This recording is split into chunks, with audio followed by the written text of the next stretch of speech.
Namaskar, I am Priyadarshan and you are welcome in State Council of Educational Research and Training, Patna. So children, we are going to recapitulate the previous lesson today. The lesson last time which we studied, that was Discovering Tut, the saga continues. So we are going to have a relook what we studied in the previous lesson. पूर्व के पाठ को हम एक बार पुनरावलोकन करते हैं। हम लोगों ने जो पढ़ा था इससे पूर्व के पाठ में, जिसका नाम था डिस्कवरिंग टट द सागा कंटिन्यूज, सो उसी को हम कंटिन्यू कर रहे हैं। So let us see what happens and in those parts of the story which we studied. So in fact what happens that the dead body of the king Tut, so it was there. King Tut died almost 3,300 years ago. King Tut तकरीबन 3,300 साल पहले उनका देहावसान हुआ था और उस वक्त वह किशोरावस्था में थे। उनकी आयु महज 13 से 17 साल के बीच रही होगी। इन सब चीज़ों का हम लोगों ने पिछले पाठ में अध्ययन किया था। उसके बाद उनको बहुत सारे साइंटिफिक प्रोसीजर से गुजरना पड़ता है। उनके बारे में लोग बहुत क्यूरियस हैं और क्यूरियस क्यों नहीं होते। अब एक तो वो लास्ट किंग थे, अपने एम्पायर का आखिरी बादशाह था वो, और उनका देहावसान अल्पायु में ही हुआ था। इसलिए लोग बहुत उत्सुक थे, इजिप्ट के लोग भी और दुनिया के लोग भी, कि आखिर क्या वजह थी किंग टट के मृत्यु का।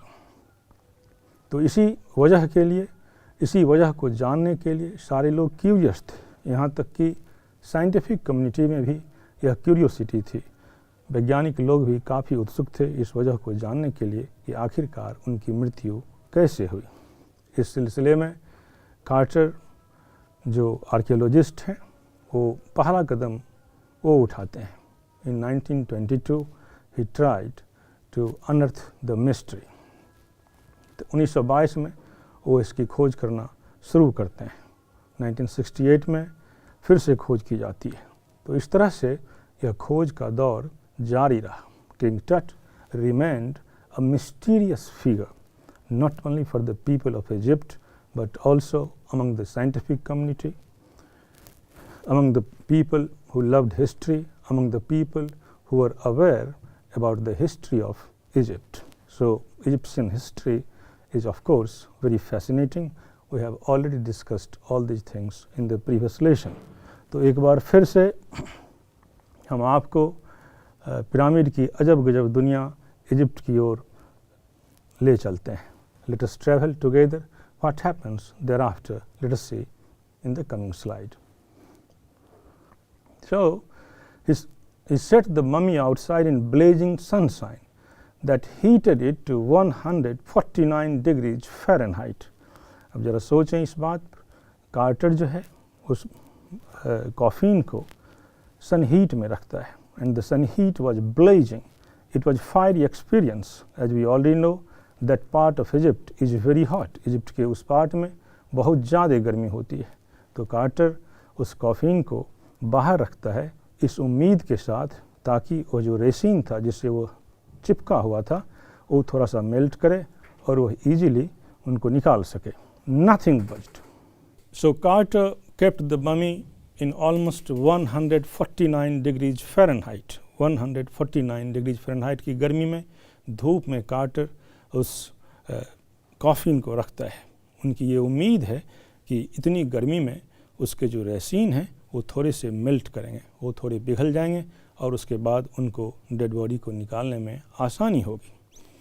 He reported with scientific detachment that the consolidated material had to be chiseled away from the beneath the limbs and trunk before it was possible to raise the king's remains. लेकिन इस कोशिश में quarter नाकाम रहते हैं। वह हार मान बैठते हैं और कहते हैं कि अब सिर्फ एक ही तरीका बचा हुआ है। वह तरीका यह है कि उस बॉडी को कॉफिन से चिसल आउट करना पड़ेगा। चिसल जिसे आप आम भाषा में छेनी बोलते हैं, यह एक बहुत ही शार्प वेपन है, हथियार है, और उससे वो काट करके उस लिम्स को, बॉडी के हिस्से को, ट्रंक को वहाँ से तब जाकर उनको उस कॉफिन से अलग करना था। तो कार्टर कहते हैं कि उनके पास सिर्फ यही मात्र एक तरीका था, दूसरा कोई तरीका उस समय उनके पास नहीं था। In his defence Carter really had little choice. वो कहते हैं कि उनके पास कोई दूसरा चॉइस नहीं था। If he hadn't cut the mummy free, अगर वो मम्मी को वहाँ से काट कर निकाल नहीं देते, thieves most certainly would have circumvented the guards and ripped it apart to remove the gold। तो वहाँ कार्टर ये कहते हैं कि अगर मम्मी डेड बॉडी होता है तो उस डेड बॉडी को या जो टट है उसके बॉडी को अगर कॉफिन से अलग नहीं किया जाता तो उनको इस बात की आशंका थी कि चोर आते और सारे गोल्ड चोरी करके ले जाते। In Tut's time the royals were fabulously wealthy. Tut के ज़माने में, या वैसे भी ये सामान्य सी बात है, राज के लोग भला कहाँ गरीब होते हैं, लेकिन इजिप्ट के राजे महाराजे बहुत ही ज़्यादा अमीर हुआ करते थे। एंड दे थॉट और hoped they could take the riches with them. और उनको ये भी वहाँ की एक मान्यता थी, वहाँ का एक बिलीफ सिस्टम था कि जब लोग मरते हैं तो मरने के बाद फिर से जन्म लेते हैं और दूसरी ज़िंदगी में उन्हें फिर बहुत सारी सामान की ज़रूरत पड़ेगी, तो बहुत सारे सामान के साथ लाश को दफनाया जाता था। तो उसी तरह टट के साथ भी बहुत सारे सामान उनके डेड बॉडी के साथ दफनाया गया, इस उम्मीद के साथ कि नेक्स्ट जन्म में, अगली जन्म में वे उन सारे सामान का इस्तेमाल बेहतर ढंग से कर पाएंगे। अब इस there are few words in it, कुछ शब्द हैं, थोड़ा उसको देख लेते हैं। पहला वर्ड है बज्ड।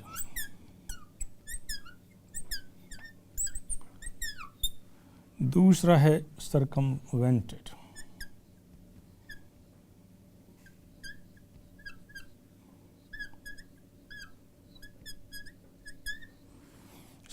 बज्ड का यूँ मतलब समझ सकते हैं कि नथिंग हैपेंड, nothing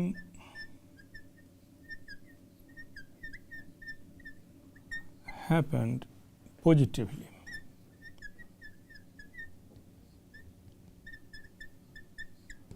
जैसा सोचें अगर वैसा नहीं होता है तो उसे आप कहते हैं कि nothing happened positively।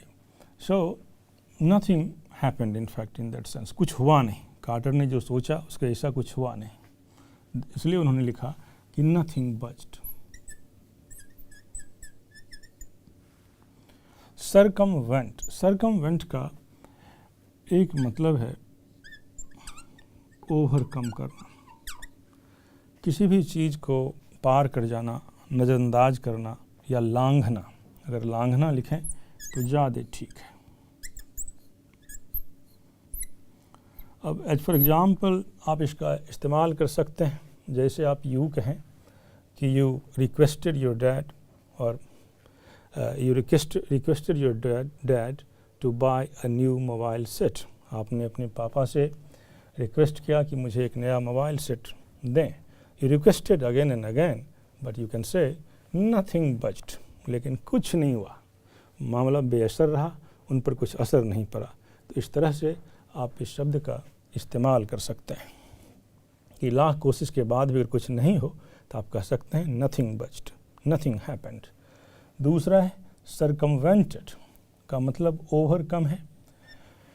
पाठ में यह है कि कार्टर साहब बोलते हैं कि thieves would have circumvented and they would have looted the gold और स्टोलन द गोल्ड, कि उनको इस बात का भी डर था कि चोर आ जाते और टुट के साथ जो भी गोल्ड था वो सारे गोल्ड चुरा कर लेकर चले जाते। नहीं तो सर्कमवेंटेड का मतलब ओवरकम करना भी होता है।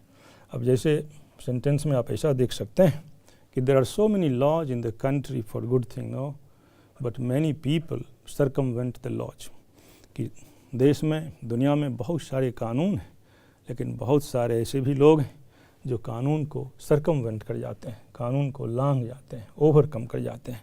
So this is how you can use these words. Let us see what happens in the next slide. So for his journey to the great beyond, King Tut was lavished with glittering goods.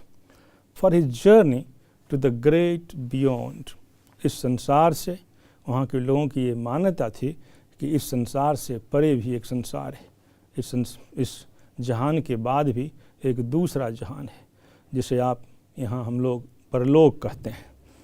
तो Egypt में भी परलोक होने की या दूसरा लोक, दूसरा जन्म, दूसरी दुनिया होने की मान्यता थी वहाँ की परंपराओं में.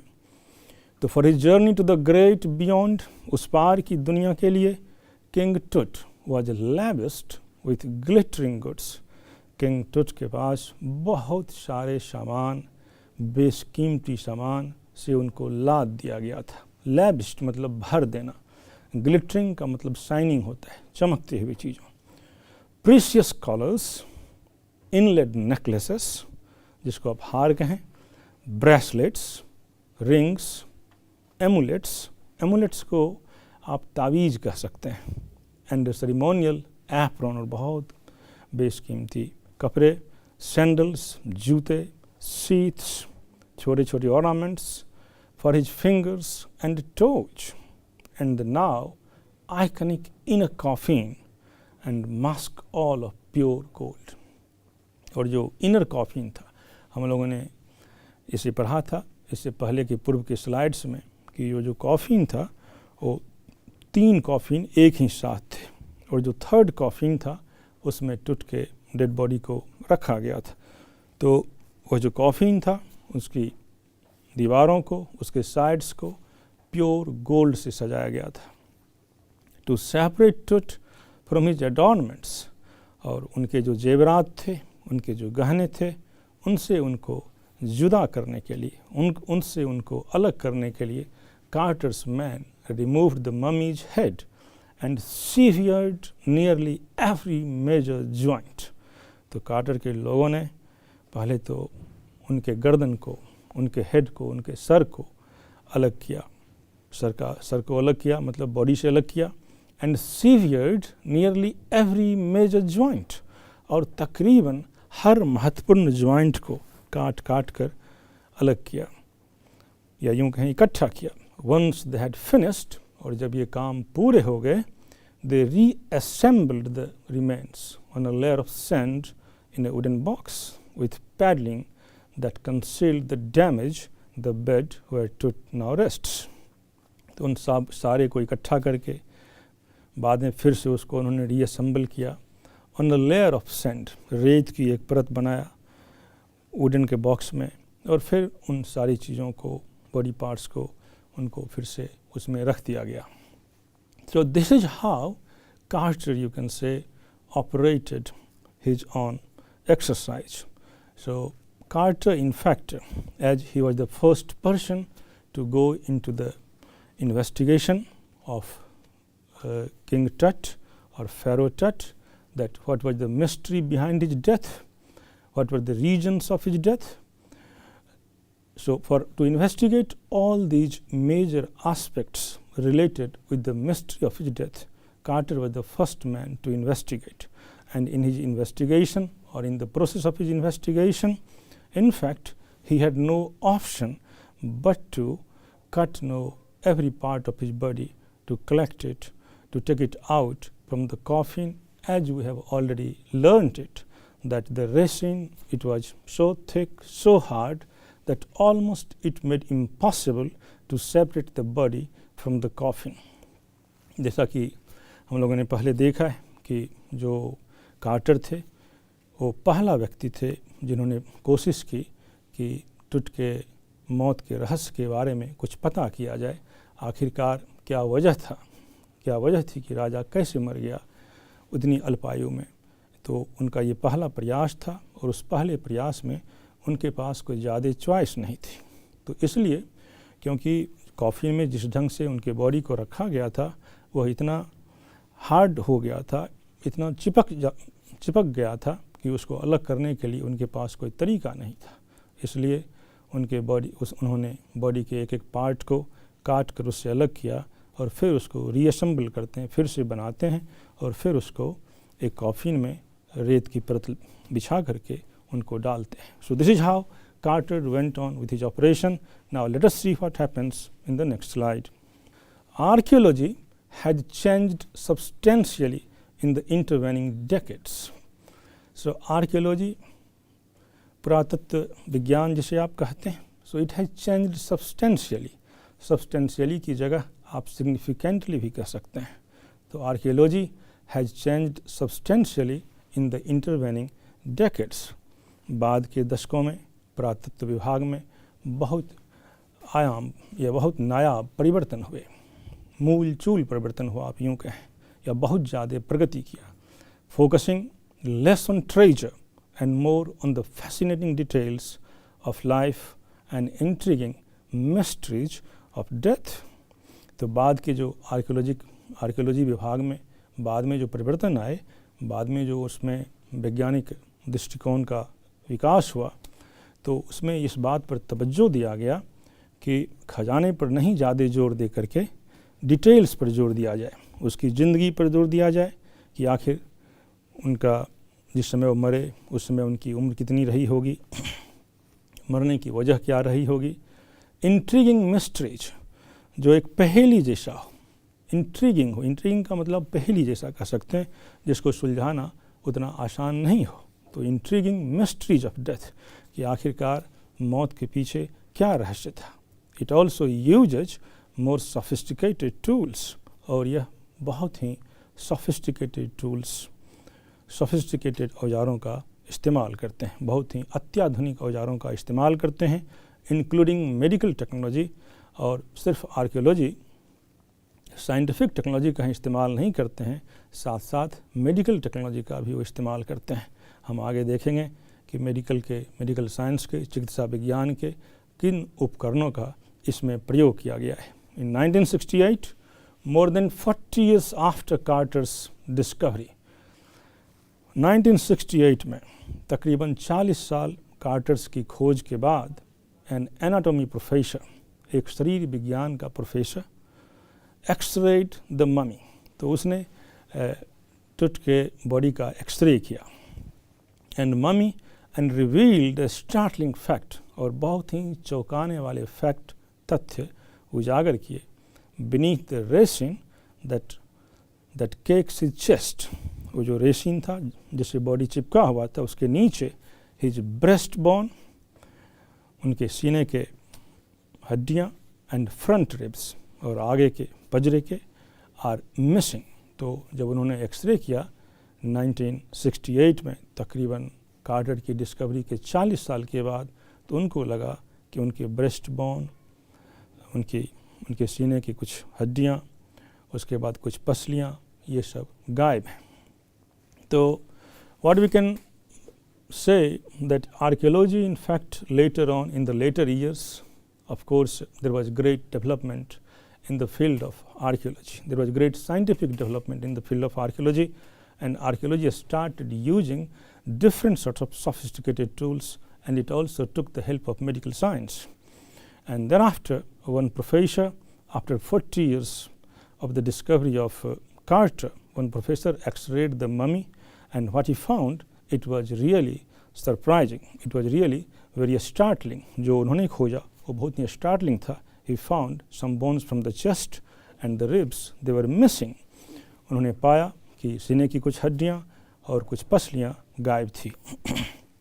तो हम ये देखते हैं कि जो ये सिलसिला, खोज की सिलसिला, किंग टुट की मिस्ट्री को सुलझाने का सिलसिला, जो 1922 से शुरू होता है और 1968 तक आता है. 68 में हम ये देखते हैं कि एक एनाटॉमी का प्रोफेसर, एनाटॉमी शरीर विज्ञान को कहते हैं. Let us right this word.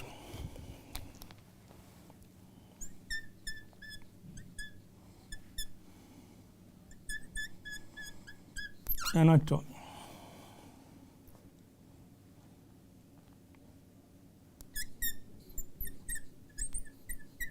a study of the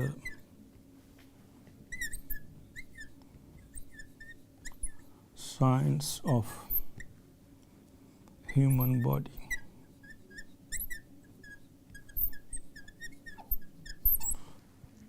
जिसको आप हिंदी में शरीर विज्ञान कह सकते हैं।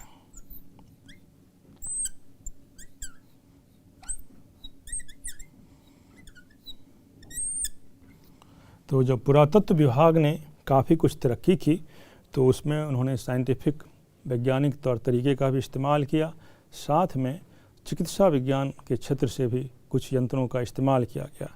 और एक प्रोफेसर एनाटॉमी के उन्होंने 1968 में टूट के बॉडी का एक्सरे किया और उस एक्सरे से ये जानकारी मिली कि उनके कुछ सीने की हड्डियां और कुछ पसलियां दोनों गायब हैं। तो after all they came to this conclusion, and it was not a simple mystery which was busted, a simple mystery which was revealed. यह कोई मामूली रहस्य नहीं था जिसको उजागर किया गया। It was really a big lead to know after all what happened to King Tut.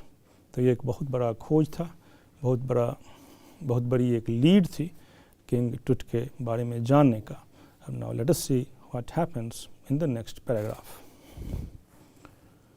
So today diagnostic imaging can be done with computed tomography. Computed tomography थोड़ा सा डिफ़िकल्ट वर्ड है, लेकिन अगर हम CT स्कैन कहें तो आप इसे बहुत जल्दी समझ जाइएगा, क्योंकि बहुत आसानी से CT स्कैन के बारे में लोग परिचित हैं। तो CT scan in full form आप उसे कंप्यूटेड टोमोग्राफी कहते हैं और CT। So by which hundreds of X-rays in cross section are put together like slices of bread to create a 3-dimensional virtual body। क्योंकि CT स्कैन एक अत्याधुनिक यंत्र है, मशीन है, जिसके थ्रू त्रिआयामी कह सकते हैं, 3-dimensional पिक्चर वो बॉडी का लेता है। तो 3-dimensional और जो they are put together like slices of bread to create a 3-dimensional virtual body. तो बहुत बारीक तरीके से शरीर को बहुत ही बारीक तरीके से कई हिस्सों में त्रिआयामी दृष्टिकोण से उसका अध्ययन, उसका परख CT स्कैन के द्वारा किया जाता है। What more would a CT scan reveal of Tut that the X-ray? तो जो एक्सरे से जिस बात की जानकारी हुई, जिस बात की खोज हुई, जिस बात के मालूमात हुए, क्या CT स्कैन कहीं उससे आगे तो नहीं जाता है? And could it answer two of the biggest questions still lingering about him? और उनमें से दो अति महत्वपूर्ण सवाल जो अभी भी जिसकी खोज जारी है। How did he die? वो कैसे मरे, उनकी मौत कैसे हुई? यह एक पहेली सी बन गई, यह एक गुत्थी सी बन गई जिसे सुलझाना नामुमकिन सा लगता था, खास करके कार्टर के ज़माने में। And how old was he at the time of his death? तो जो CT स्कैन के जो मुख्य काम थे वह दो थे कि आखिरकार वह कैसे मरे, and how old was he at the time of his death, और जिस समय उनकी मौत हुई उनकी उम्र क्या थी। तो उनकी उम्र क्या थी, उनके मौत के क्या कारण थे, ये इन दो वजहों का जानना बहुत आवश्यक था, बहुत महत्वपूर्ण था, और CT स्कैन इसी क्षेत्र में आगे बढ़ता है। Now let us see the next slide. So King Tut's demise was a big event. Demise is also end of something. First know this word, thereafter we shall go ahead. Demise is death. You can say passing away.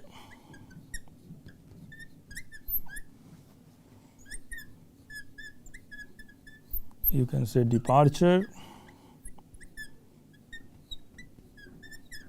There are so many words for this, no? So आखिर में लिखते हैं मृत्यु, इंतकाल। Yeah. So King Tut's demise was a big event. राजे महाराजे की मौत कोई छोटी मोटी घटना तो होती नहीं है। तो ठीक अन्य बादशाहों की तरह किंग टुट का भी, उनकी भी मृत्यु एक बहुत बड़ी घटना थी। इवन बाय रॉयल स्टैंडर्ड्स, राजकीय मानकों के हिसाब से भी किंग टुट का देहावसान एक बहुत ही महत्वपूर्ण घटना थी। ही was the last of his families line. इनकी वजह इसके वह ऐसा क्यों था कि वह एक बहुत बड़ी घटना क्यों थी, उसका एक वजह ये था कि he was the last of his family line, अपने ख़ानदान का वह आखिरी वारिस था। And his funeral was the death rattle of a dynasty, और उनका मरना, उनका दफन होना उस डायनेस्टी का, उस वंश का विनाश था, उस वंश का अंत था। तो इसलिए यह बहुत इम्पॉर्टेंट था, एक बहुत बड़ी घटना थी। But the particulars of his passing away and its aftermath are unclear. But the particulars of his passing away देखें तो मैं पहले ही लिख दिया है कि but the particulars of his passing away, लेकिन आखिरकार वो मरे कैसे, उनकी मृत्यु कैसे हुई, जो ठोस बातें होनी चाहिए थी।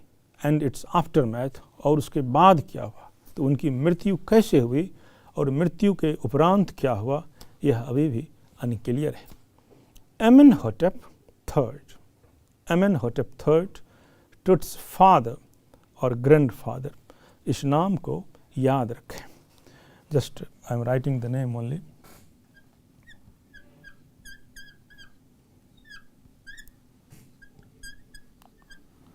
एमेनहोटेप third.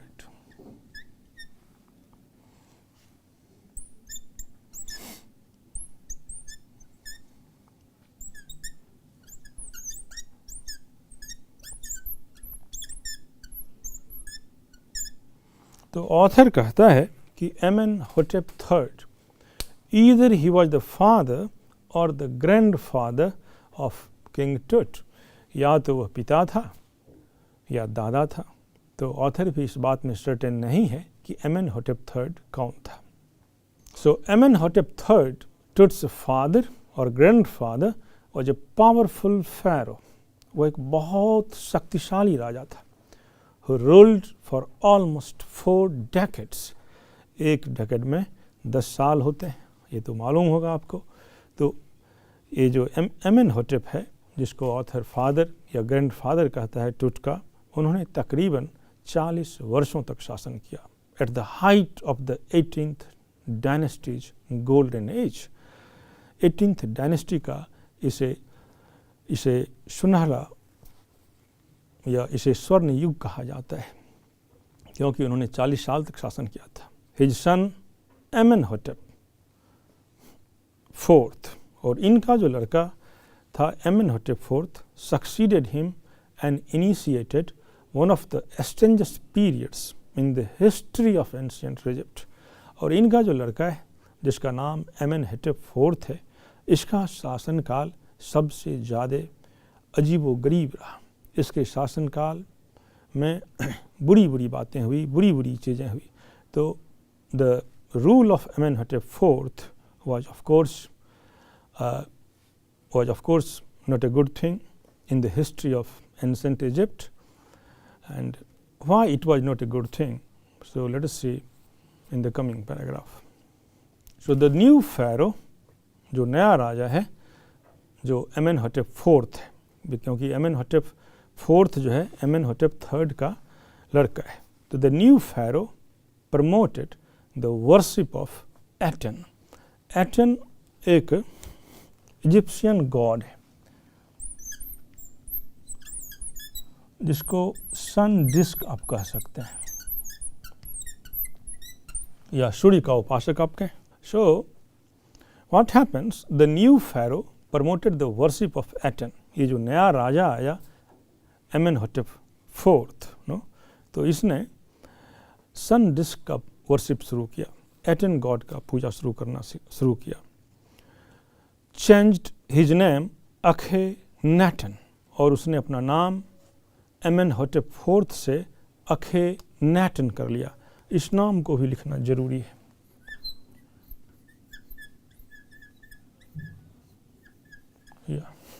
So the new pharaoh promoted the worship of Aten, the sun disk. इसने एक नई परंपरा, नई रिवाज की शुरुआत की। इन्होंने सन डिस्क की पूजा शुरू की।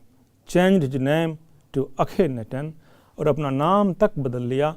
उन्होंने एक नया नाम रखा जो था अखेनेटन। और servant capital from the old of the Aten, the new city of Akhetaten, known now as Amarna. और उन्होंने अपनी जो राजधानी थी उसका भी नाम बदल दिया, उसका भी नाम अमरना रख दिया।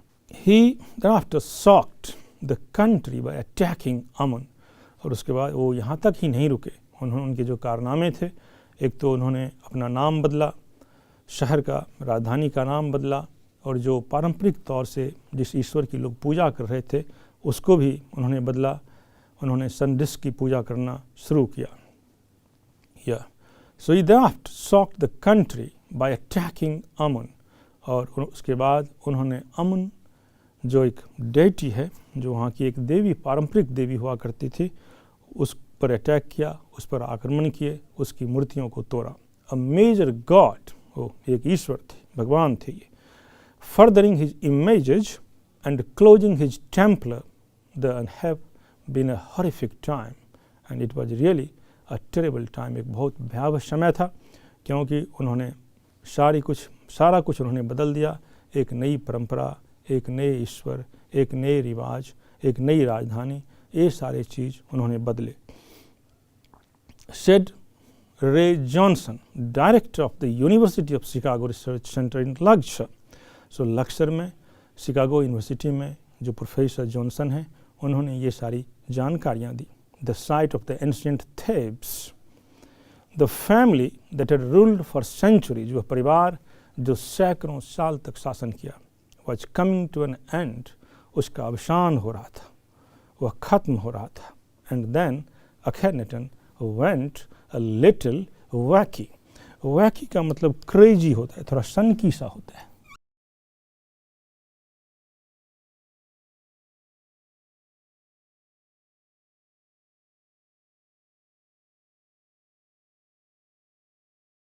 So what we could find in this important paragraph, that Amenhotep III, no?